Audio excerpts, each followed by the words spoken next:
Sono un grande fan dei prodotti DJI, ma questa volta con il DJI Mavic Mini per la prima volta non mi sono trovato bene con un loro dispositivo. Piccola premessa, ho avuto l'occasione di provare abbastanza droni, sono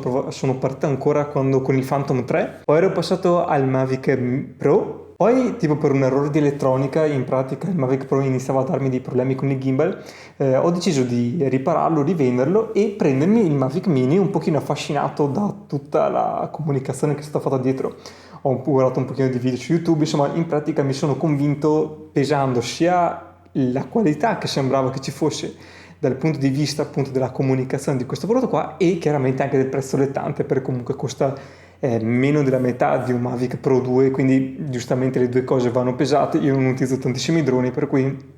avevo valutato insomma che fosse un ottimo acquisto, specialmente per la tipologia di prodotto, appunto già conoscendo DJI e tutto. Questa volta ho trovato un prodotto che secondo me qualitativamente è interessante per la sua fascia di prezzo, però non è assolutamente adatto per uno come me, o perlomeno per il tipo di specifico di utilizzo di cui ne faccio. In questa quarantena in cui c'era un sacco di tempo da perdere, l'ho investita per fare alcuni tipi di prova e tra l'altro le ho trovate qua nel link di YouTube sotto, c'è una cartella con i sample sia di immagini video che di foto fatte con il Mavic Pro Mini, quindi potete giudicare tranquillamente voi se la qualità vi piace o no. Insomma, dal punto di vista di design è un prodotto super intelligente, piccolo, portatile, sembra quasi un giocattolino perché veramente è ultra compatto. Tra l'altro in questo momento l'ho già ridato, per cui non riesco neanche a mostrarvelo. Dal punto di vista del design del progetto, secondo me niente da dire, funziona perfettamente, riparte al primo colpo, è facile, super intuitivo. Quella cosa lì chiaramente è un drone entry level, per cui non ti puoi aspettare chissà cosa, ma dal punto di vista del design mi è veramente molto piaciuto. Perché non faceva il caso mio? Per due principali motivi. Uno per la portata. Su internet si trovano 500 metri, addirittura chi lo manda 1 chilometro. In generale io l'ho provato e posso dire che all'incirca 100 metri di altezza o superando un ostacolo e andandoci dietro, ad esempio oltre casa propria o comunque superando un ostacolo che si mette in mezzo tra il vostro radiocomando e il vostro device, molto probabilmente io ho sempre perso la linea. Adesso non so se sono stato sfortunato, se per caso non c'era troppa ricezione eccetera. Ho provato con diverse tipologie di oggetti in mezzo, per oggetti intendo ad esempio delle case o comunque dei volumi abbastanza grandi che impediscono appunto al radiocomando di comunicare correttamente col drone, e tutte le volte il drone mi ha dato segnale basso, per cui tipo ritornava su per ritornare appunto nel punto di partenza. Quindi avere un segnale così di poca portata e comunque che è così facilmente interrompibile non lo rende efficace dal punto di vista lavorativo, perché quasi sempre capita di dover comunque utilizzarli in condizioni non di spazio e di possibilità di avere uno spazio completamente vuoto attorno a noi, ma di solito ci sono oggetti o comunque ci sono cose che possono interferire con la ripresa e questa tipologia di imprevisto ecco non è contemplabile, per cui su questo punto di vista qua secondo me non è che è sbagliato, perché comunque per un uso amatoriale ad esempio va benissimo, cioè lo uso a 20 metri, lo vedo con gli occhi e va benissimo così, cioè ci giro un pochino attorno, faccio qualche foto, ci sta, però se lo devo utilizzare per qualcosina di più, secondo me inizia ad essere un po' debolino. Poi sulla qualità video e foto, anche lì in verità mi ha stupito, perché comunque la camera è molto piccola, però la qualità è molto interessante, non fa chiaramente cose troppo alte, però comunque sicuramente più difendibile. La cosa che ad esempio non mi è piaciuta è che ha dei risultati poco prevedibili. Provo a spiegarmi meglio. Ad esempio, se sempre nelle foto che ho trovato nei sample, ho trovato una foto contro luce che appare completamente viola.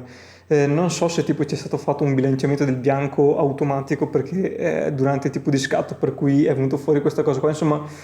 contro luce a volte dava dei risultati inaspettati, a volte le ombre erano troppo scure, a volte le ombre erano troppo chiare, per cui capisco che c'è un automatismo dietro perché cerca di regolare di volta in volta, però secondo me c'ha dei limiti un po' troppo forti e un po' troppo imprevedibili.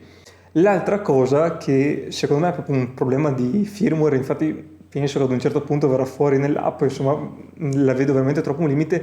non può scattare solo in JPEG, cioè un file JPEG pronto e sfornato, anche se sei un amatore ormai secondo me va troppo stretto, cioè devi avere la possibilità di dare un RAW per correggere un po' le ombre, tirare giù e su le luci, cioè è un limite veramente secondo me troppo considerato come in generale oggi i dispositivi tecnologici, specialmente nelle macchine fotografiche, siamo arrivati. Quindi riassumendo, Mavic Pro Mini è un bellissimo oggetto se lo devi utilizzare veramente sempre a vista e secondo me non assolutamente per uso lavorativo. A me aveva tentato tantissimo perché 249 grammi con tutto il discorso delle nuove regolamentazioni che stanno venendo avanti mi semplificava la vita in una maniera esagerata, per cui ero andato veramente in quella direzione lì, però secondo me è veramente troppo limitante e mi dà tutte quelle incertezze che già ci sono nel mondo, che già ci sono di solito quando si lavora,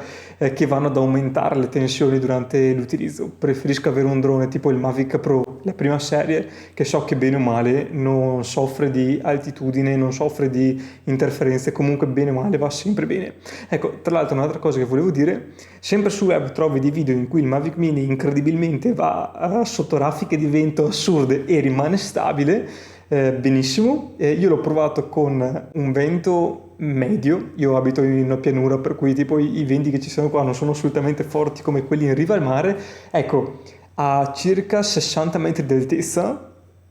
mi diceva comunque di tornare giù perché tipo non poteva più andare avanti. Provavo ad andare avanti col drone, il drone si piantava e comunque con i motori in avanti vedevi che tendeva proprio a far fatica ad avanzare. Per cui qua anche le condizioni fisiche di questo prodotto qua effettivamente al primo, diciamo prima, non dico che deve piovere o deve esserci l'uragano, però so che alla prima difficoltà, al primo diciamo